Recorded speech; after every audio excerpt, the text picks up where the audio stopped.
Hello friends, ಈಗಾಗಲೇ ನಾವು ಹಿಂದಿನ ವಿಡಿಯೋ ಕ್ಲಾಸ್ದಲ್ಲಿ 1991ರ ಕೈಗಾರಿಕಾ ನೀತಿ ಕುರಿತು ನೋಡಿದ್ದೀವಿ. ಈಗ ಉದಾರೀಕರಣ, ಖಾಸಗೀಕರಣ ಮತ್ತು ಜಾಗತೀಕರಣ, liberalisation, privatisation and globalisation, LPG ಅಂತ ಕರಿತೀವಿ. ಅದ್ರ ಕುರಿತು ಇವತ್ತಿನ ಒಂದು ವಿಡಿಯೋ ಕ್ಲಾಸ್ದಲ್ಲಿ ನೋಡೋಣ.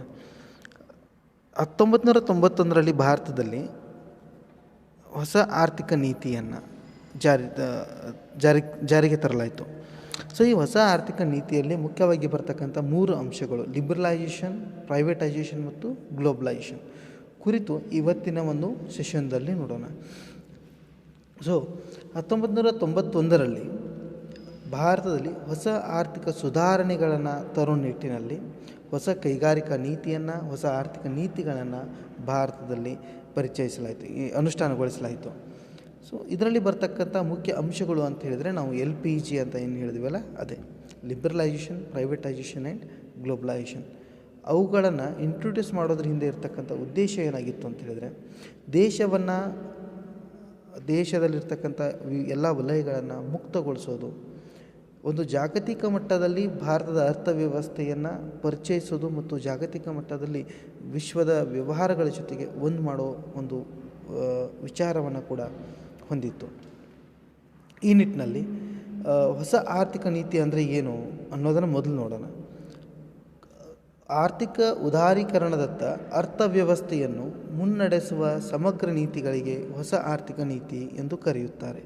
ಅಂದರೆ the comprehensive policies that led the economy towards economic liberalisation are called new economic policy. ಆರ್ಥಿಕ ಹೆಚ್ಚಿನ ಒಂದು ನಿರ್ಬಂಧಗಳನ್ನು ಅರ್ಥವ್ಯವಸ್ಥೆಯಲ್ಲಿರ್ತಕ್ಕಂಥ ವಿವಿಧ ವಲಯಗಳ ಮೇಲೆ, ಕೈಗಾರಿಕೆಗಳ ಮೇಲೆ ಇರ್ತಕ್ಕಂಥ ನಿರ್ಬಂಧಗಳನ್ನು ಸಡಿಲಗೊಳಿಸಿ ಅರ್ಥವ್ಯವಸ್ಥೆಯನ್ನು ಉದಾರೀಕರಣದತ್ತ ಅಂದರೆ ಮುಕ್ತಗೊಳಿಸುವತ್ತ ಒಯ್ಯೋದೇ ಒಂದು ಹೊಸ ಆರ್ಥಿಕ ನೀತಿಯಾಗಿತ್ತು. ಇದಕ್ಕೆ ಸಂಬಂಧಪಟ್ಟಂಥ ಹಲವಾರು ನೀತಿಗಳನ್ನು ಸಮಗ್ರವಾಗಿ ಮಾಡಲಾಗಿತ್ತು. ಸೊ ಮುಖ್ಯವಾಗಿ ಈ NEPಯಲ್ಲಿರ್ತಕ್ಕಂಥ ಅಂದರೆ ನ್ಯೂ ಎಕನಾಮಿಕ್ ಪಾಲಿಸಿಯಲ್ಲಿರ್ತಕ್ಕಂಥ ಮುಖ್ಯ ಅಂಶಗಳು ಯಾವುದು ಅನ್ನೋದನ್ನು ನಾವು ನೋಡ್ಕೋಬೇಕಾಗತ್ತೆ. ಮುಖ್ಯವಾಗಿ ಸ್ಪರ್ಧಾತ್ಮಕ ವ್ಯವಸ್ಥೆಯನ್ನು ಅಳವಡಿಸಿಕೊಳ್ಳುವುದು ಒಂದು ಈ NEP ನ್ಯೂ ಎಕನಾಮಿಕ್ ಪಾಲಿಸಿಯ ಮುಖ್ಯ ಉದ್ದೇಶ ಆಗಿತ್ತು. ಅದರ ಜೊತೆಗೆ ಲೈಸೆನ್ಸ್ ಪದ್ಧತಿಯನ್ನು ರದ್ದು ಮಾಡೋದು, ಆಮೇಲೆ ವ್ಯಾಪಾರದ ಕ್ಷೇತ್ರದಲ್ಲಿ ಉದಾರೀಕರಣವನ್ನು ಮತ್ತು ವಿದೇಶಿ ವ್ಯಾಪಾರದಲ್ಲಿ ಒಂದು ಪೈಪೋಟಿಯನ್ನು ಅಳವಡಿಸ್ಕೊಳ್ಳೋದು ಮತ್ತು ಈ ಟ್ರೆಜರಿ ಪಾಲಿಸಿ ಅಂದರೆ ಈ ಖಜಾನೆ ನೀತಿಯನ್ನು ಪುನರ್ರಚಿಸೋದು, MRTP ಆ್ಯಕ್ಟ್ನ ಅಮೆಂಡ್ ಮಾಡೋದಾಗಲಿ, ಆಮೇಲೆ ಖಾಸಗಿ ರಂಗಕ್ಕೆ ಹೆಚ್ಚಿನ ಪ್ರಾಧಾನ್ಯತೆಯನ್ನು ನೀಡೋದಾಗಲಿ, ಅಂತಾರಾಷ್ಟ್ರೀಯ ಮಟ್ಟದಲ್ಲಿ ವ್ಯವಹಾರಗಳನ್ನು ಸರಳ ಮಾಡೋದಾಗಲಿ, ಹೆಚ್ಚಿನ ನಿರ್ಬಂಧಗಳನ್ನು ಅಂತಾರಾಷ್ಟ್ರೀಯ ವ್ಯಾಪಾರದಲ್ಲಿ ಇರ್ತಕ್ಕಂಥ ನಿರ್ಬಂಧಗಳನ್ನು ತೆಗೆದುಹಾಕೋದಾಗಲಿ, ಇಂಥ ಎಲ್ಲ ಕ್ರಮಗಳನ್ನು ಈ ಒಂದು ನೀತಿಯಲ್ಲಿ ಅಳವಡಿಸಿಕೊಳ್ಳಲಾಯಿತು. ರೈಟ್. ಸೊ ಒಟ್ಟಾರೆಯಾಗಿ ಅರ್ಥವ್ಯವಸ್ಥೆಯನ್ನು ಮುಕ್ತಗೊಳಿಸಿ ನಿರ್ಬಂಧಗಳನ್ನು ಕಡಿಮೆ ಮಾಡಿ ಖಾಸಗಿಯವರಿಗೆ ಹೆಚ್ಚಿನ ಒಂದು ಭಾಗವಹಿಸುವಿಕೆಗೆ ಅನುಕೂಲತೆ ಆಗುವ ಹಾಗೆ ಕ್ರಮಗಳನ್ನು ಕೈಗೊಳ್ಳಲಾಯಿತು. ರೈಟ್. 1991 ಪಾಲಿಸಿಯಲ್ಲಿ, ನ್ಯೂ ಎಕನಾಮಿಕ್ ಪಾಲಿಸಿಯಲ್ಲಿ. ಇದೇ ನಿಟ್ಟಿನಲ್ಲಿ ಕೈಗಾರಿಕೆಗಳಿಗೂ ಅನ್ವಯ ಆಗ್ತಕ್ಕಂಥ ಈ ನೀತಿಗಳು, ಈ ನಿಯಮಗಳು ಕೈಗಾರಿಕೆಗಳ ಅಭಿವೃದ್ಧಿಗೆ ಬಹಳ ಸಹಕಾರಿಯಾಗ್ತಾನೆ ಬಂತು. ರೈಟ್. ಸೊ ಈ ಒಂದು ಹಿನ್ನೆಲೆಯಲ್ಲಿ ನಾವೀಗ ಮುಖ್ಯವಾಗಿ ಜಾಗತೀಕರಣ, ಖಾಸಗೀಕರಣ ಮತ್ತು ಉದಾರೀಕರಣ ಅವುಗಳ ಅರ್ಥ ಏನು, ಅವುಗಳ ಅನುಕೂಲತೆಗಳೇನಾಯಿತು ಅಥವಾ ಅನಾನುಕೂಲತೆಗಳೇನಾಯಿತು ಅನ್ನೋದನ್ನು ನೋಡೋಣ. ಅದಕ್ಕಿಂತ ಮುಂಚೆ ಮುಖ್ಯವಾಗಿ ಈ NEP ಬಗ್ಗೆ ಹೇಳಬೇಕು ಅಂತ ಹೇಳಿದ್ರೆ 2 ರೀತಿಯಾದಂಥ ಅಲ್ಪಾವಧಿ ಮತ್ತು ದೀರ್ಘಾವಧಿಯ ಉದ್ದೇಶಗಳನ್ನು ಈ ಹೊಸ ಆರ್ಥಿಕ ಸುಧಾರಣೆಗಳ ಅಡಿಯಲ್ಲಿ ಹಮ್ಮಿಕೊಂಡಿದ್ವಿ. ಯಾವುದಪ್ಪ ಅಂತೇಳಿದರೆ, ಒಂದು ಮ್ಯಾಕ್ರೋ ಎಕನಾಮಿಕ್ ಸ್ಟೆಬಿಲೈಸೇಷನ್, ಇನ್ನೊಂದು ಸ್ಟ್ರಕ್ಚರಲ್ ಅಡ್ಜಸ್ಟ್ಮೆಂಟ್ ಪ್ರೋಗ್ರಾಮ್, SAPS ಅಂತ ಹೇಳ್ತೀವಿ. ರೈಟ್. ಈ ಸ್ಟೆಬಿಲೈಸೇಷನ್ ಅಂದರೆ ಸ್ಥಿರಾತ್ಮಕತೆ ಅನ್ನೋದೇನು ಬರುತ್ತೆ, ಇನ್ಫ್ಲೇಷನ್ ಆಗಲಿ, ಉತ್ಪಾದನೆ ಸಾಮರ್ಥ್ಯ ಆಗಲಿ, ಇವುಗಳಲ್ಲೆಲ್ಲನೂ ಒಂದು ಸ್ಥಿರತೆಯನ್ನು ತೆಗೆದುಕೊಂಡು ಬರೋ ನಿಟ್ಟಿನಲ್ಲಿ ತೆಗೆದುಕೊಂಡ ಕ್ರಮಗಳಾಗಿವೆ. ಮತ್ತು ಇನ್ನು SAP ಅಂತ ಏನು ಹೇಳ್ತೀವಿ, SAP ಅಂತ ಹೇಳಿದರೆ ವಾಟ್ ವಿ ಕಾಲ್ ರಚನಾತ್ಮಕ ಹೊಂದಾಣಿಕೆ ಕಾರ್ಯಕ್ರಮಗಳು. ಅಂದರೆ ಒಟ್ಟು ಆಂತರಿಕ ಉತ್ಪನ್ನದಲ್ಲಿ ಅಧಿಕ ಬೆಳವಣಿಗೆ ದರ ಸಾಧಿಸಲು ಆಧುನೀಕರಣದೊಂದಿಗೆ ತ್ವರಿತ ಕೈಗಾರಿಕೆ ಅಥವಾ ಕೈಗಾರೀಕರಣವನ್ನು ಸಾಧಿಸುವುದೇ ಸ್ಯಾಪ್ ಅಂದರೆ ವಾಟ್ ವಿ ಕಾಲ್ ರಚನಾತ್ಮಕ ಹೊಂದಾಣಿಕಾ ಕಾರ್ಯಕ್ರಮ, ಸ್ಟ್ರಕ್ಚರಲ್ ಅಡ್ಜಸ್ಟ್ಮೆಂಟ್ ಪ್ರೋಗ್ರಾಮ್ದ ಮುಖ್ಯ ಉದ್ದೇಶ ಆಗಿತ್ತು, ಮುಖ್ಯ ತಿರುಳಾಗಿತ್ತು. ರೈಟ್. ಒಟ್ಟು ಆಂತರಿಕ ಉತ್ಪನ್ನದಲ್ಲಿ ಅಧಿಕ ಬೆಳವಣಿಗೆ ದರವನ್ನು ಸಾಧಿಸುವ ಉದ್ದೇಶ ಹೊಂದಿತ್ತು ಅಂತ. ರೈಟ್. ಸೊ ಇದಿಷ್ಟು ಹಿನ್ನೆಲೆಯಲ್ಲಿ ನಾವೇನು ಮಾಡ್ತೀವಿ ಈಗ ಲಿಬರಲೈಜೇಷನ್ ಅಂದರೆ ಏನು ಅಂತ ನೋಡೋಣ. Liberalisation is nothing but it is removing the artificial restrictions that is government restrictions on the industries and businesses in a country is called liberalization. ಒಂದು ದೇಶದ ಅಥವಾ ಒಂದು ಆರ್ಥಿಕತೆಯಲ್ಲಿ ಸರ್ಕಾರ ಕೈಗಾರಿಕೆಗಳ ಮೇಲೆ ಮತ್ತು ವ್ಯವಹಾರಗಳ ಮೇಲೆ ವಿಧಿಸುವ ಕೃತಕ ನಿರ್ಬಂಧಗಳನ್ನು ತೆಗೆದುಹಾಕುವುದೇ ಉದಾರೀಕರಣ ಅಂತ ಕರಿತೀವಿ.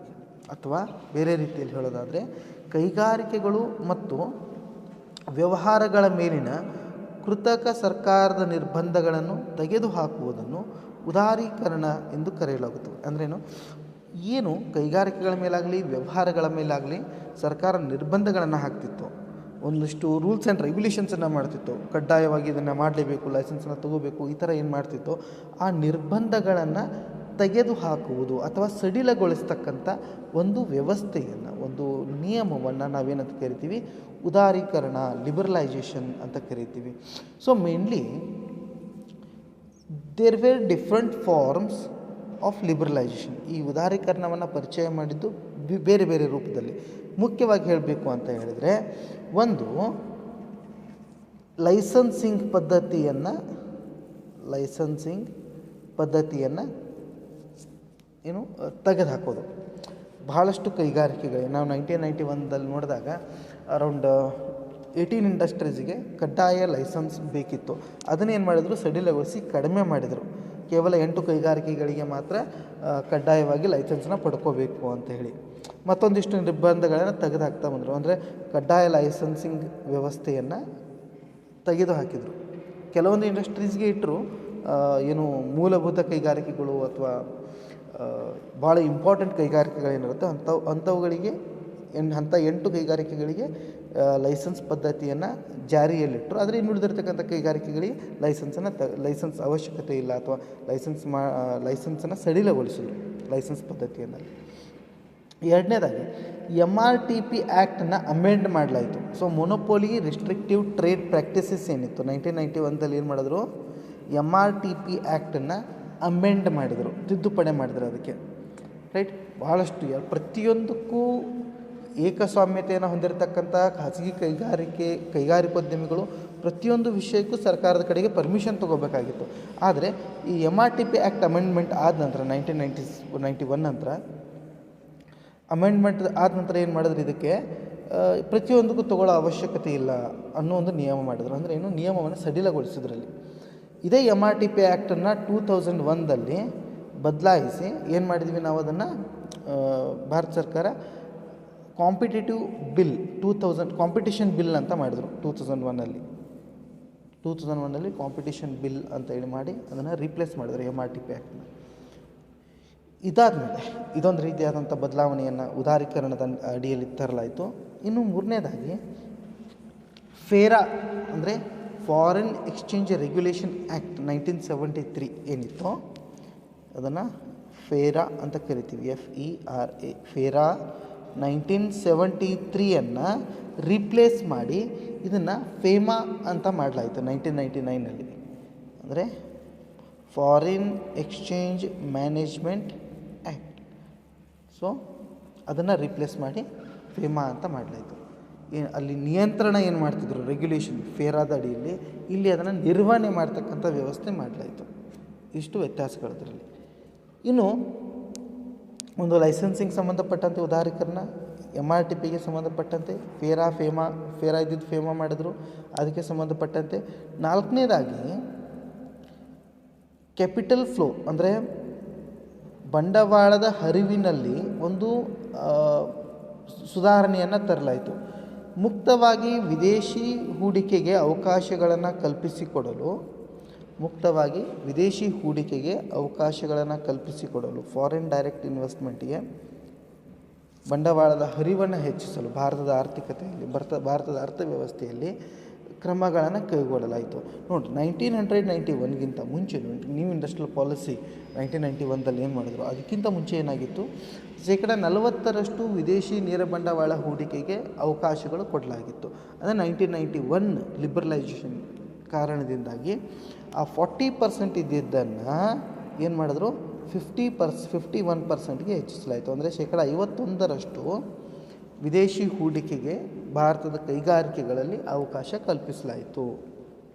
ರೈಟ್. ಸೊ ಇದರ ಉದ್ದೇಶ ಏನು ಅಂದರೆ ಹೆಚ್ಚಿನ ಒಂದು ಹೂಡಿಕೆ ಭಾರತದಲ್ಲಾಗಲಿ ಅನ್ನೋದು.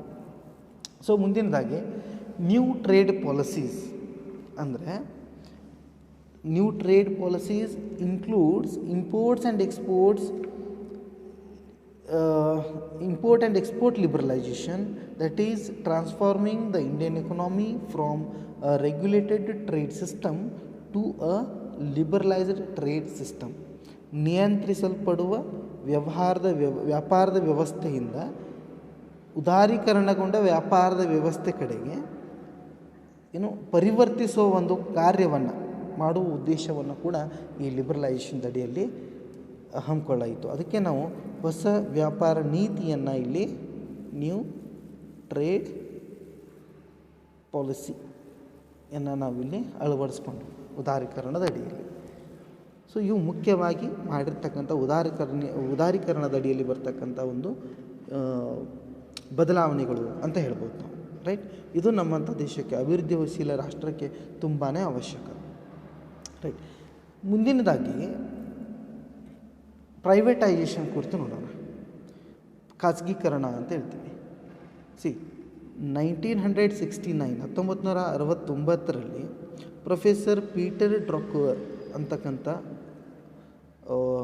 ಒಬ್ಬ ಥಿಂಕರ್ ಏನು ಮಾಡಿದ್ರು, ಅವರ ಒಂದು ಪುಸ್ತಕದಲ್ಲಿ ಏಜ್ ಆಫ್ ಡಿಸ್ಕಂಟಿನ್ಯೂಟಿಸ್ ಅಂತಕ್ಕಂಥ ಪುಸ್ತಕದಲ್ಲಿ ಈ ಖಾಸಗೀಕರಣದ ಕುರಿತು ಪರಿಚಯ ನೀಡಿದರು. Right. The credit of introducing privatization in 1969 goes to Professor Peter Drucker in his book Age of Discontinuities. ಇಲ್ಲಿ ಮುಖ್ಯವಾಗಿ ಖಾಸಗೀಕರಣ ಅಂದರೆ ಏನು? Privatisation means transfer of ownership and management of an enterprise from the public sector to private sector. ಅಂದರೆ ಖಾಸಗೀಕರಣ ಅಂದರೆ ಸಾರ್ವಜನಿಕ ವಲಯದಿಂದ ಖಾಸಗಿ ವಲಯಕ್ಕೆ ಒಂದು ಉದ್ಯಮದ ಮಾಲೀಕತ್ವ ಮತ್ತು ನಿರ್ವಹಣೆಯನ್ನು ವರ್ಗಾಯಿಸುವುದಾಗಿದೆ. ಅಂದರೆ ಏನು ಸರ್ಕಾರದ ಒಂದು ಆಡಳಿತದಲ್ಲಿ ಅಥವಾ ಸರ್ಕಾರದ ಮಾಲೀಕತ್ವದಲ್ಲಿರ್ತಕ್ಕಂತಹ ಕೈಗಾರಿಕೆಗಳನ್ನು ಖಾಸಗಿ ಉದ್ಯಮದಾರರಿಗೆ ವರ್ಗಾಯಿಸುವ ಒಂದು ಪ್ರಕ್ರಿಯೆಗೆ ನಾವು ಏನಂತ ಕರಿತೀವಿ, ಖಾಸಗೀಕರಣ ಅಂತ ಕರಿತೀವಿ. ಅದಷ್ಟು ಸಂಕ್ಷಿಪ್ತವಾಗಿ ನಾನು ಹೇಳೋದಕ್ಕೆ ಪ್ರಯತ್ನ ಪಡ್ತಾ ಇದ್ದೀನಿ. ಸೊ ಸರ್ಕಾರ ಎಲ್ಲ ಕಡೆಯೂ ಹೂಡಿಕೆಗಳನ್ನ ಮಾಡೋಕ್ಕಾಗೋದಿಲ್ಲ. ಆದರೆ ಸರ್ಕಾರ ಏನು ಮಾಡ್ಬೋದು ಅಂತ ಹೇಳಿದರೆ, ತನ್ನ ಬಳಿ ಇರ್ತಕ್ಕಂತಹ ಎಲ್ಲಿ ಸಮರ್ಥವಾಗಿ ಸರ್ಕಾರ ನಿರ್ವಹಣೆ ಮಾಡೋಕ್ಕಾಗದೇ ಇರತಕ್ಕಂಥ ಒಂದು ಕೈಗಾರಿಕೋದ್ಯಮಗಳನ್ನು, ಪಬ್ಲಿಕ್ ಸೆಕ್ಟರ್ ಎಂಟರ್ಪ್ರೈಸಸ್ ಅಂತ ಏನು ಹೇಳ್ತೀವಿ, ಅವುಗಳನ್ನು ಖಾಸಗಿಯವರಿಗೆ ವರ್ಗಾಯಿಸೋದು ಅಥವಾ ಖಾಸಗಿಯವರಿಗೆ ಅದರಲ್ಲಿ ಸಹಭಾಗಿತ್ವವನ್ನು ನೀಡೋದು, ಷೇರುಗಳ ಮೂಲಕ ಆಗಿರ್ಬೋದು ಅಥವಾ ನಿರ್ವಹಣೆ ಮೂಲಕ ಆಗಿರ್ಬೋದು, ಸಹಭಾಗಿತ್ವವನ್ನು ನೀಡೋದು, ಪಾರ್ಟ್ನರ್ಶಿಪ್ಪನ್ನು ನೀಡೋದು. ಸೊ ಈ ಒಂದು ಕಾರಣದಿಂದ ಏನಾಗುತ್ತೆ, ಇಲ್ಲಿ ಅವಕಾಶಗಳು ಖಾಸಗಿ ವ್ಯಕ್ತಿಗಳಿಗೆ, ಉದ್ಯಮಗಳಿಗೆ ಹೆಚ್ಚಾಗುತ್ತೆ.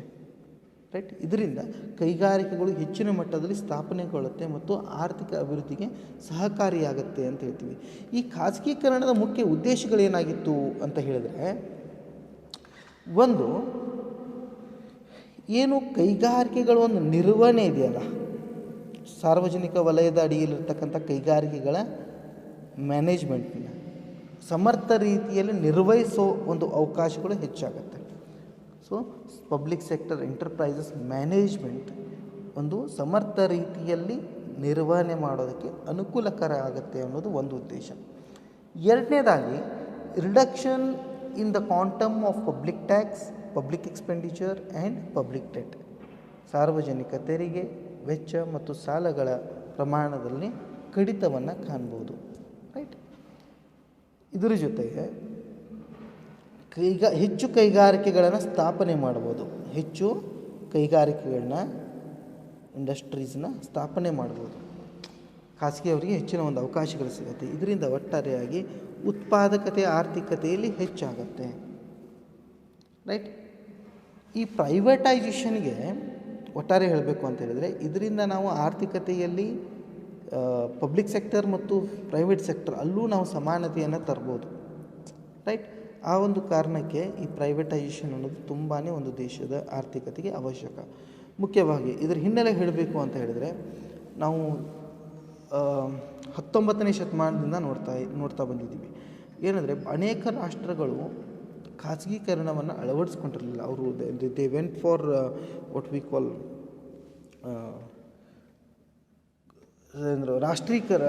ರಾಷ್ಟ್ರೀಕರಣದ ಪರವಾಗಿಯೇ ಅವರು ಕಾರ್ಯವನ್ನು ನಿರ್ವಹಿಸ್ತಾ ಇದ್ದರು. ಅಂದರೆ ಎಲ್ಲನೂ ಸರ್ಕಾರದ ಕಂಟ್ರೋಲ್ದಲ್ಲೇ ಇರಬೇಕು ಅನ್ನೋ ನಿಟ್ಟಿನಲ್ಲಿ.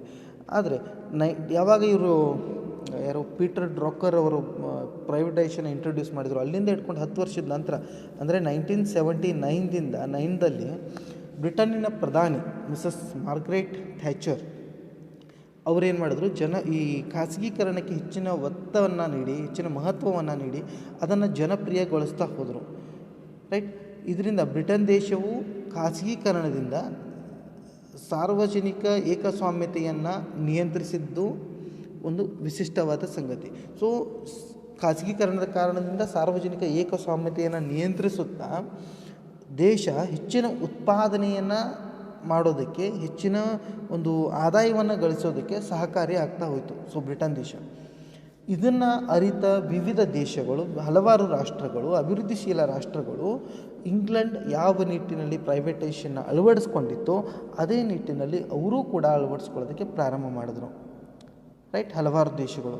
ಸೊ 1980ರಿಂದ 92ರಲ್ಲಿ ಪ್ರಪಂಚದ 180 ರಾಷ್ಟ್ರಗಳಲ್ಲಿ ಈ ಖಾಸಗೀಕರಣವನ್ನು ಅಳವಡಿಸ್ಕೊಳ್ಳಾಯಿತು. ಭಾರತ ಕೂಡ ಒಂದು. ಅದರಲ್ಲಿ 1991ರ ಹೊಸ ಆರ್ಥಿಕ ನೀತಿಯಡಿಯಲ್ಲಿ ನಾವು ಕೂಡ ಏನು ಮಾಡಿದ್ವಿ, 1991ದಲ್ಲಿ ಖಾಸಗೀಕರಣವನ್ನು ಅಳವಡಿಸ್ಕೊಂಡ್ವಿ. ರೈಟ್. ಸೊ ಇದಿಷ್ಟು ಖಾಸಗೀಕರಣ ಅಂದ್ರೇನು, ಖಾಸಗೀಕರಣದ ಹಿನ್ನೆಲೆಯನ್ನು ನೋಡಿದ್ವಿ. ಈಗ ಖಾಸಗೀಕರಣದ ಅಡ್ವಾಂಟೇಜಸ್ ಅಂದರೆ ಅನುಕೂಲತೆಗಳೇನು ಅಂತ. ಮೊದಲನೇದು, ಇದು it leads to profitability of industries. ಅಂದರೆ ಇದು ಕೈಗಾರಿಕೆಗಳ ಲಾಭಗಳನ್ನು ಹೆಚ್ಚಿಸೋದಕ್ಕೆ ಅನುಕೂಲಕರವಾಗಿದೆ. ಏನು ಸಾರ್ವಜನಿಕ ವಲಯದ ಕೈಗಾರಿಕೆಗಳಿವೆ ಅವುಗಳಲ್ಲಿ ಖಾಸಗಿಯವರ ಸಹಭಾಗಿತ್ವವನ್ನು, ಖಾಸಗಿಯವರಿಗೆ ಭಾಗವಹಿಸೋದಕ್ಕೆ ಅವಕಾಶಗಳನ್ನ ಕೊಟ್ಟಿವಿ ಅಂತ ಹೇಳಿದರೆ ಲಾಭಗಳು ಹೆಚ್ಚಾಗುತ್ತೆ ಆ ಕೈಗಾರಿಕೆದು ಅಂತ. ಎರಡನೇದಾಗಿ ಸರ್ಕಾರದ ಹಸ್ತಕ್ಷೇಪ ಕಡಿಮೆ ಆಗುತ್ತೆ ಮತ್ತು ಸರ್ಕಾರದ ಮೇಲಿನ ಹೊರೆ, ಆಡಳಿತದ ಹೊರೆ, ಅಡ್ಮಿನಿಸ್ಟ್ರೇಷನ್ ಹೊರೆ ಏನಿದೆಯೋ ಆಡಳಿತದ ಹೊರೆ ಕಡಿಮೆ ಆಗತ್ತೆ. ರೈಟ್. ಮುಂದಿನದಾಗಿ ಇದು ಒಟ್ಟು ಉತ್ಪಾದಕತೆಗೆ ಖಾಸಗಿಯವರು ನಿರ್ವಹಣೆ ಮಾಡ್ತಾ ಹೋಗ್ತಾರೆ. ಸರ್ಕಾರದ ಹೂಡಿಕೆ ಕೂಡ ಇರುತ್ತೆ. ಸರ್ಕಾರದವರು ಕೂಡ ಅದರಲ್ಲಿ ಶೇರ್ಸ್ಗಳನ್ನು ಹೊಂದಿರ್ತಾರೆ ಅಥವಾ ಪಾಲುದಾರಿಕೆಯನ್ನು ಹೊಂದಿರ್ತಾರೆ. ಈ ಒಂದು ನಿಟ್ಟಿನಲ್ಲಿ ಖಾಸಗಿಯವರು ಸಮರ್ಥ ನಿರ್ವಹಣೆ ಮಾಡೋದ್ರಿಂದ ಒಟ್ಟು ಉತ್ಪಾದಕತೆ ಹೆಚ್ಚಾಗುತ್ತೆ. ಇದರಿಂದ ದೇಶದ GDP ಕೂಡ ಹೆಚ್ಚಾಗ್ತಾ ಹೋಗುತ್ತೆ, ಬೆಳೆಯುತ್ತಾ ಹೋಗುತ್ತೆ. Right. And also as GDP increases, it creates awareness about entrepreneurship among the people of the country. ಜನರಲ್ಲಿ ಉದ್ಯಮಶೀಲತೆಯ ಕುರಿತು ಒಂದು ತಿಳುವಳಿಕೆಯನ್ನು, ಅವೇರ್ನೆಸ್ಸನ್ನು ಮೂಡಿಸೋ ಕೆಲಸ ಕೂಡ ಮಾಡುತ್ತಿದೆ. ಇದ್ರ ಜೊತೆಗೆ ನೋಡಿ, ಹೆಚ್ಚಿನ ಹೂಡಿಕೆಗಳು ಆಗ್ತಾ ಹೋದಂಗೆ, ಹೆಚ್ಚಿನ ಕೈಗಾರಿಕೆಗಳು ಸ್ಥಾಪನೆ ಆಗ್ತಾ ಹೋದಂಗೆ ಉದ್ಯೋಗ ಹೆಚ್ಚಿಗೆ ಸೃಷ್ಟಿ ಆಗ್ತಾ ಹೋಗುತ್ತೆ. ನಿಮಗೆ ಗೊತ್ತು, ನಮ್ಮ ದೇಶದಲ್ಲಿ ಜನಸಂಖ್ಯೆ ಅತಿಯಾಗಿದೆ. ಸೊ ಆ ಜನಸಂಖ್ಯೆಗೆ ಉದ್ಯೋಗ ಕೊಡಬೇಕು ಅಂತ ಹೇಳಿದ್ರೆ ಹೂಡಿಕೆಗಳು ಹೆಚ್ಚಾಗಲೇಬೇಕು, ಹೆಚ್ಚಿನ ಕೈಗಾರಿಕೆಗಳ ಸ್ಥಾಪನೆ ಆಗಬೇಕು ಅಂತ ಹೇಳಿ. ಸೊ ಉದ್ಯೋಗ ಸೃಷ್ಟಿ ಮಾಡೋದಕ್ಕೆ ಅನುಕೂಲಕರ ಆಗಿದೆ. ಅದರ ಜೊತೆಗೆ ಹೊಸ ಒಂದು ಆಸ್ತಿಗಳನ್ನು ಸೃಷ್ಟಿ ಮಾಡೋದಕ್ಕೂ ಕೂಡ ಅನುಕೂಲತೆ ಆಗತ್ತೆ. ರೈಟ್. ಸೊ ಖಾಸಗಿಯವರಿಗೆ ಹೆಚ್ಚಿನ ಒಂದು ಭಾಗವಹಿಸುವಿಕೆಗೆ ಅನುಕೂಲತೆಗಳನ್ನು ಕೊಟ್ಟಾಗ ಸರ್ಕಾರ ತನ್ನ ಮೂಲ ಚಟುವಟಿಕೆಗಳಾದಂಥ, ತನ್ನ ಮೂಲ ಕಾರ್ಯಗಳಾದಂತಹ ಆಡಳಿತದ ಕುರಿತು, ರಾಜ್ಯದ ಕುರಿತು ಚಿಂತನೆಗಳನ್ನು ಮಾಡೋದಕ್ಕೆ ಪ್ರಾರಂಭ ಮಾಡ್ಬೋದು. ಸೊ ಅದಕ್ಕೆ ಹೆಚ್ಚಿನ ಒಂದು ಅವಕಾಶಗಳು ಸಿಗುತ್ತೆ. Government plays its essential roles. Right. ಅದರ ಅವಶ್ಯಕ ರೋಲುಗಳನ್ನ ಪಾತ್ರವನ್ನು ಅದು ನಿರ್ವಹಿಸ್ತಾನೆ ಹೋಗುತ್ತೆ. ಇನ್ನು ಈ ಖಾಸಗೀಕರಣ ಓಕೆ ಇಷ್ಟೆಲ್ಲ ಅನುಕೂಲತೆಗಳಿದೆ, ಆದರೂ ಕೂಡ ಒಂದಿಷ್ಟು ಅನಾನುಕೂಲತೆಗಳನ್ನು ನಾವು ಖಾಸಗೀಕರಣದ ಅಡಿಯಲ್ಲಿ ನೋಡ್ತೀವಿ. ಏನಂದರೆ private sector exploiting the society by creating monopoly market. ಏಕಸ್ವಾಮ್ಯ ಮಾರುಕಟ್ಟೆಯನ್ನು ಅಥವಾ ಏಕಸ್ವಾಮ್ಯ ಮಾರುಕಟ್ಟೆಯನ್ನು ನಿರ್ಮಾಣ ಮಾಡುವ ಸಾಧ್ಯತೆಗಳಿದೆ ಸಾರ್ವಜನಿಕ ವಲಯದವರು. ಮತ್ತು ಸಾರ್ವಜನಿಕ ವಲಯದ ಮುಖ್ಯ ಉದ್ದೇಶ ಲಾಭ ಗಳಿಸೋದಾಗಿರ್ತದೆ. ಈ ಒಂದು ಲಾಭ ಗಳಿಸೋ ಉದ್ದೇಶದಿಂದ ಸಾರ್ವಜನಿಕ ಹಿತಾಸಕ್ತಿಯನ್ನು ಕಾಪಾಡದೇ ಇರ್ಬೋದು. Public interest, they may not work according to the public interest. ಸಾರ್ವಜನಿಕ ಹಿತಾಸಕ್ತಿಗೆ ಅನುಗುಣವಾಗಿ ಅವರು ಕೆಲಸ ಮಾಡದೇ ಇರ್ಬೋದು. ರೈಟ್. ಸೊ ಮುಂದಿಂದಾಗಿ ಕೆಲವೊಂದಿಷ್ಟು ಸಾರ್ವಜನಿಕ ಖಾಸಗಿ ವಲಯದ ಉದ್ಯಮಗಳು ಹಾನಿಕಾರಕ ಸರಕುಗಳನ್ನು ಕೂಡ ಉತ್ಪಾದನೆ ಮಾಡ್ತಾ ಇರುತ್ತೆ. ಸಿಗರೇಟ್ ಆಗಲಿ, ಗುಟ್ಕಾ ಆಗಲಿ, ಲಿಕ್ಕರ್ ಆಗಲಿ. ಸೊ ಇಂಥವು ಒಂದು ದೇಶದ ಆರ್ಥಿಕತೆಗೆ ಹಣಕಾಸಿನ ವಿಷಯವಾಗಿ ನೋಡಿದಾಗ ಅವು ಆದಾಯ ತಂದು ಕೊಡುತ್ತೆ, ಆದರೆ ದೇಶದಲ್ಲಿರ್ತಕ್ಕಂಥ ಜನರ ಒಂದು ಬದುಕಿಗೆ ಹೊಡೆತವನ್ನು ನೀಡುತ್ತೆ. ಸೊ ಅವರು ಮುಖ್ಯ ಲಾಭವನ್ನು ಗಳಿಸಬೇಕು ಅನ್ನೋ ದೃಷ್ಟಿಯಿಂದ ಖಾಸಗಿ ವಲಯದವರು ಕಾರ್ಯವನ್ನು ನಿರ್ವಹಿಸ್ತಾ ಇರ್ತಾರೆ. ಅವುಗಳ ಮೇಲೆ ನಿಗಾ ಇಡುವುದು ಅವಶ್ಯಕ ಆಗುತ್ತೆ. ರೈಟ್. ಆದರೂ ಕೂಡ ಖಾಸಗೀಕರಣ ಅನ್ನೋದು ಒಂದು ದೇಶದ ಆರ್ಥಿಕತೆಗೆ ಅವಶ್ಯಕ. ಹೂಡಿಕೆ ಹೆಚ್ಚು ಮಾಡುತ್ತೆ, ಉತ್ಪಾದಕತೆ ಹೆಚ್ಚು ಮಾಡುತ್ತೆ, ಉದ್ಯೋಗ ಸೃಷ್ಟಿ ಮಾಡುತ್ತೆ ಮತ್ತು ದೇಶದ ಆರ್ಥಿಕತೆಯನ್ನು ಉತ್ತುಂಗಕ್ಕೆ ಒಯ್ಯುವ ಒಂದು ಪ್ರಯತ್ನದಲ್ಲಿ ಖಾಸಗೀಕರಣ ಮಹತ್ವದ ಪಾತ್ರವನ್ನು ವಹಿಸುತ್ತೆ ಅಂತ ಹೇಳೋದಕ್ಕೆ ಇಷ್ಟಪಡ್ತೀನಿ. ಮುಂದಿನದಾಗಿ ನಾವು ಲೇಟೆಸ್ಟ್ ಗೋ ಟು ಗ್ಲೋಬಲೈಸೇಷನ್. ಜಾಗತೀಕರಣ ಅಂದರೆ ಏನು ಅಂತ ನೋಡೋಣ. ಸೊ ಜಾಗತೀಕರಣ ಅಂದರೆ ಸಿಂಪಲ್ ಆಗಿ ವಿಶ್ವದ ಮಾರುಕಟ್ಟೆಯೊಂದಿಗೆ ದೇಶೀಯ ಮಾರುಕಟ್ಟೆಯನ್ನು ಒಂದುಗೊಳಿಸೋದಕ್ಕೆ ನಾವು ಜಾಗತೀಕರಣ ಅಂತ ಕರಿತೀವಿ. ಬೇರೆ ರೀತಿಯಲ್ಲಿ ಹೇಳೋದಾದರೆ it is the process that integrate the domestic economy into the global economy is called globalisation. ಸ್ವದೇಶಿ ಆರ್ಥಿಕತೆಯನ್ನು ಜಾಗತಿಕ ಆರ್ಥಿಕತೆಯೊಂದಿಗೆ ಸಂಯೋಜಿಸುವ ಪ್ರಕ್ರಿಯೆಗಳನ್ನು ಜಾಗತೀಕರಣ ಎಂದು ಕರೆಯುತ್ತೇವೆ. ರೈಟ್. ಮುಕ್ತ ಮಾಡೋದು ಅರ್ಥವ್ಯವಸ್ಥೆನ, ನಿರ್ಬಂಧಗಳನ್ನ ತೆಗೆದುಹಾಕೋದು, ವಿದೇಶಿಗರಿಗೆ ನಮ್ಮ ದೇಶದಲ್ಲಿ ಹೂಡಿಕೆ ಮಾಡೋದಕ್ಕೆ ಅವಕಾಶಗಳನ್ನ ಕೊಡೋದು, ನಮ್ಮ ದೇಶದವರು ಬೇರೆ ದೇಶದಲ್ಲಿ ಹೋಗಿ ಹೂಡಿಕೆ ಮಾಡೋದಕ್ಕೆ ಅವಕಾಶಗಳನ್ನ ಕೊಡೋದು, ಇದೇ ಜಾಗತೀಕರಣ. ರೈಟ್. ಬಂದು ಮಾರಾಟ ಮಾಡೋದಾಗಲಿ, ವ್ಯಾಪಾರ ಮಾಡೋದಾಗಲಿ, ಹಲವಾರು ವ್ಯವಹಾರಗಳನ್ನ ಕೈಗೊಳ್ಳೋದಕ್ಕೆ. ರೈಟ್. ಇದಕ್ಕೆ ಸಂಬಂಧಪಟ್ಟಂತೆ ನಿರ್ಬಂಧಗಳನ್ನ ತೆಗೆದುಹಾಕೋದು, ಇದನ್ನೇ ನಾವು ಜಾಗತೀಕರಣ ಅಂತ ಕರಿತೀವಿ.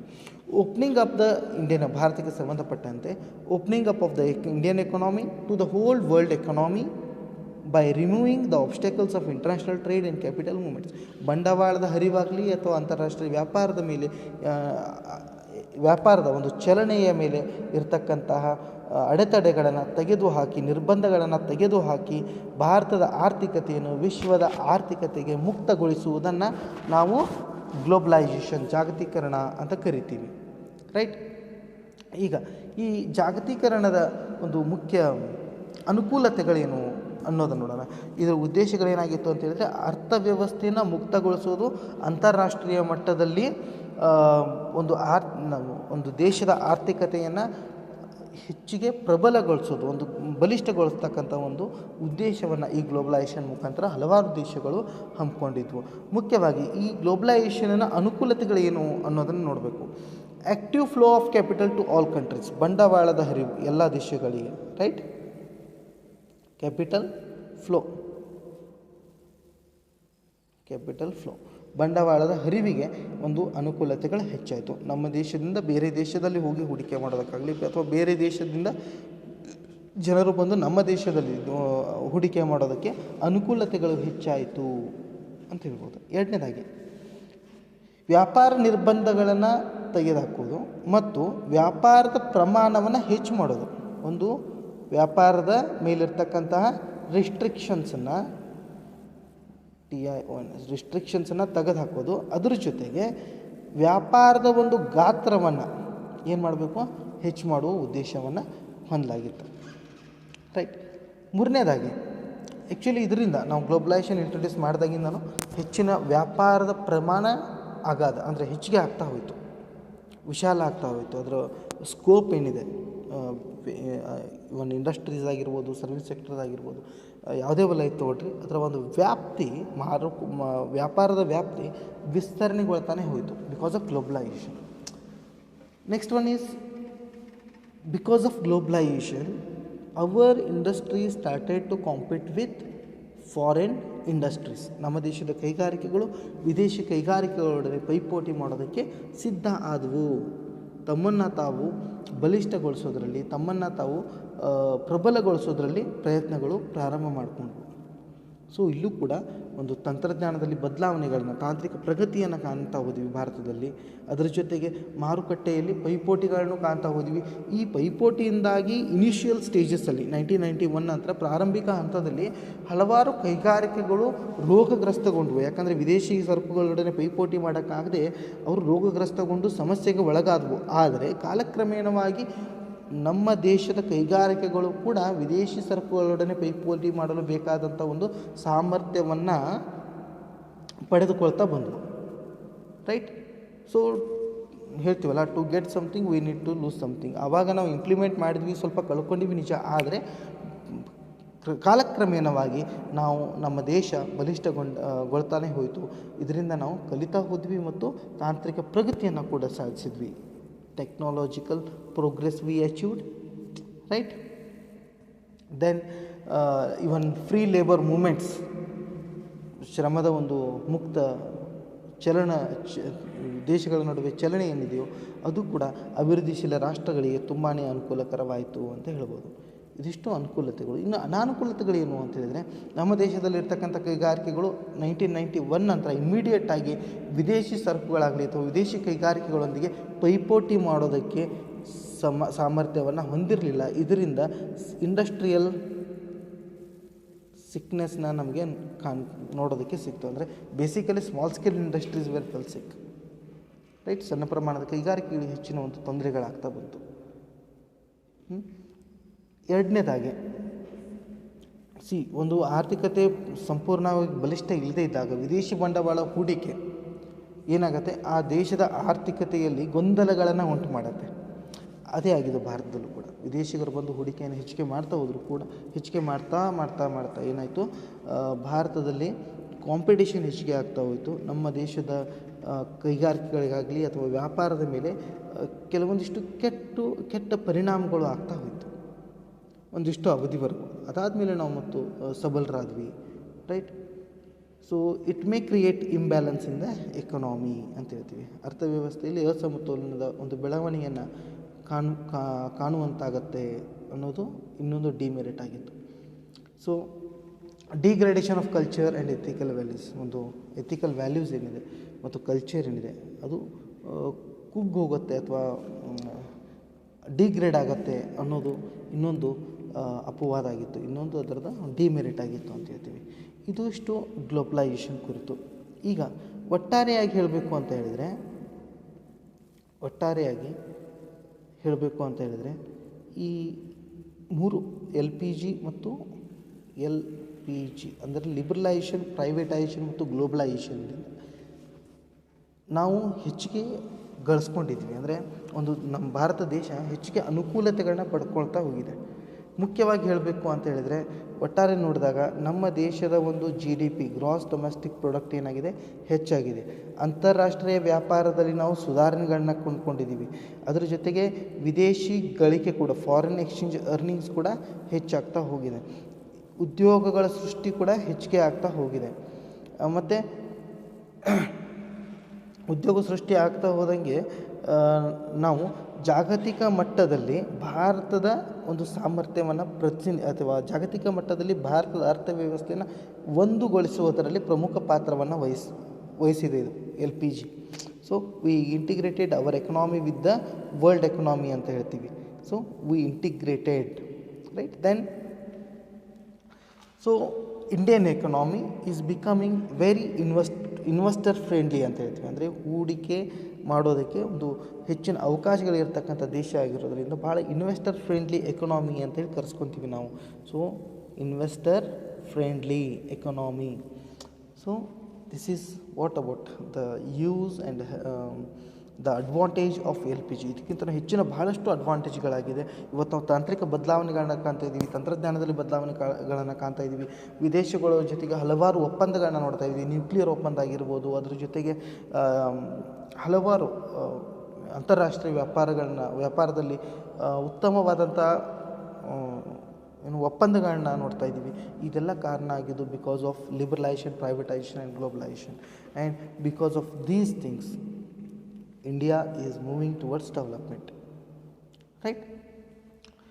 ಈಗ ಅನುಕೂಲತೆಗಳೇನೋ ಆಯಿತು ಎಲ್ ಪಿ ಜಿಯಿಂದಾಗಿ, ಸ್ವಲ್ಪ ಅನಾನುಕೂಲತೆಗಳನ್ನು ಕೂಡ ನಾವು ಕಾಣ್ಬೋದು. ಮುಖ್ಯವಾಗಿ ನಾವು ತಾಂತ್ರಿಕ ಪ್ರಗತಿಯನ್ನು ಸಾಧಿಸ್ತಾ ಹೋಗ್ತಾ ಇದ್ದೀವಿ, ಅದೇ ನಿಟ್ಟಿನಲ್ಲಿ ಒಂದಿಷ್ಟು ಸಮಸ್ಯೆಗಳು ಕೂಡ ಉದ್ಭವ ಆಗಿದೆ. ಏನಂದರೆ,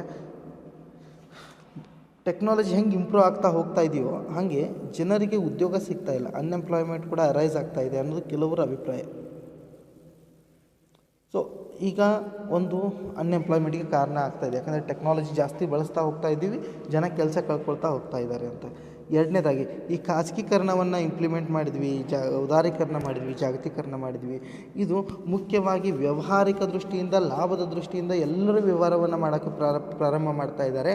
ಆದರೆ ಇಲ್ಲಿ ಸಾಮಾಜಿಕ ಕ್ಷೇಮಾಭಿವೃದ್ಧಿಯ ಕುರಿತು ಚಿಂತನೆಗಳು ಕಡಿಮೆಯಾಗಿವೆ ಅನ್ನೋದು ಇನ್ನೊಂದು ವಿಚಾರ. Social welfare.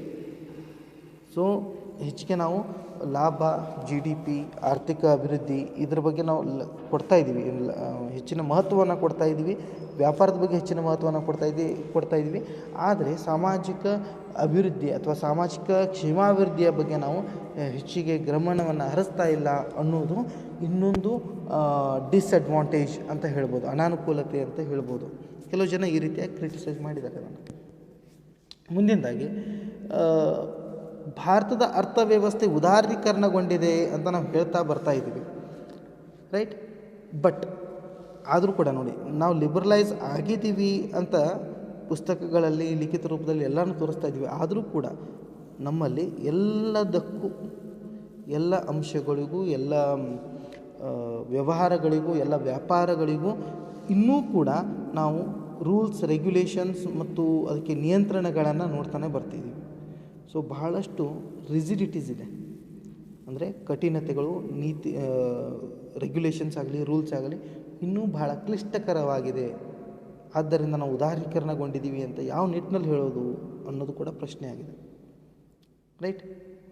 ಈಗ ಈ ಎಲ್ಲ LPGಯನ್ನು ಇಂಟ್ರೊಡ್ಯೂಸ್ ಮಾಡಿದ್ದೀವಿ, ಉತ್ಪಾದಕತೆ ಹೆಚ್ಚು ಮಾಡೋದಕ್ಕೆ ಮಾಡ್ತಾಯಿದ್ದೀವಿ, ವಿದೇಶಿ ಬಂಡವಾಳಕ್ಕೆ ಮುಕ್ತ ಅವಕಾಶಗಳನ್ನು ಕೊಟ್ಟಿದ್ದೀವಿ, ಮುಕ್ತ ವ್ಯಾಪಾರಕ್ಕೆ ಅವಕಾಶಗಳನ್ನು ಕೊಟ್ಟಿದ್ದೀವಿ. ಆದರೆ ಭಾರತದಲ್ಲಿ ಮೂಲ ಸಮಸ್ಯೆಗಳೇನಿದೆ, ಬೇಸಿಕ್ ಪ್ರಾಬ್ಲಮ್ಸ್ ಏನಿದೆ ಅಂದರೆ ಪಾವರ್ಟಿ, ಅನ್ಎಂಪ್ಲಾಯ್ಮೆಂಟ್, ಪಾವರ್ಟಿ ಆಗಲಿ, ಅನ್ಎಂಪ್ಲಾಯ್ಮೆಂಟ್ ಆಗಲಿ, ಅವುಗಳ ಕುರಿತು ನಾವು ಇಲ್ಲಿವರೆಗೂ ಏನೂ ಮಾಡೋಕ್ಕಾಗ್ತಾ ಇಲ್ಲ. ಈ ಪಾವರ್ಟಿ ಮತ್ತು ಅನ್ಎಂಪ್ಲಾಯ್ಮೆಂಟ್ ಇನ್ನೂ ಕೂಡ ಹಾಗೇ ಉಳ್ಕೊಂಡಿದೆ ಭಾರತದಲ್ಲಿ. ಸೊ ಈ ನಿಟ್ಟಿನಲ್ಲಿ LPG ಇಂಟ್ರೊಡ್ಯೂಸ್ ಮಾಡಿದರೂ ಕೂಡ ನಾವು ಸಫಲರಾಗಿಲ್ಲ, ನಾವು ಫೇಲ್ ಆಗಿದ್ದೀವಿ ಅನ್ನೋದು ಮತ್ತೊಂದು ವಿಚಾರ. ಸೊ ಇದಿಷ್ಟು ಲಿಬರಲೈಸೇಷನ್, ಪ್ರೈವೇಟೈಸೇಷನ್ ಮತ್ತು ಗ್ಲೋಬಲೈಸೇಷನ್ ಕುರಿತು. ಅದರ ಅರ್ಥದ ಬಗ್ಗೆ, ಉದಾರೀಕರಣ, ಖಾಸಗೀಕರಣ ಮತ್ತು ಜಾಗತೀಕರಣದ ಅರ್ಥಗಳನ್ನ ಹೇಳಿದ್ದೀನಿ, ಅದರ ಉದ್ದೇಶಗಳು ಏನಾಗಿತ್ತು ಮತ್ತು ಅದರ ಅನುಕೂಲತೆಗಳು ಮತ್ತು ಅನಾನುಕೂಲತೆಗಳ ಬಗ್ಗೆ ನಾವು ಬ್ರೀಫಾಗಿ ಡಿಸ್ಕಸ್ ಮಾಡಿದ್ದೀವಿ ಇಲ್ಲಿವರೆಗೂ. ಸೊ ಮುಂದಿನ ಒಂದು ಕ್ಲಾಸ್ನಲ್ಲಿ ಇನ್ಫಾರ್ಮೇಷನ್ ಟೆಕ್ನಾಲಜಿ ರೆವಲ್ಯೂಷನ್, ಅಂದರೆ ಇನ್ಫಾರ್ಮೇಷನ್ ಟೆಕ್ನಾಲಜಿ ಇನ್ ಇಂಡಿಯಾ, ಮಾಹಿತಿ ತಂತ್ರಜ್ಞಾನ, ಅದರ ಬೆಳವಣಿಗೆ, ಅದರ ಸಮಸ್ಯೆಗಳನ್ನ ಕುರಿತು ಮುಂದಿನ ಒಂದು ವಿಡಿಯೋ ಕ್ಲಾಸ್ನಲ್ಲಿ ನೋಡೋಣ. So I hope you understood about LPG, liberalization, privatization and globalization. So thanks for watching. Thank you.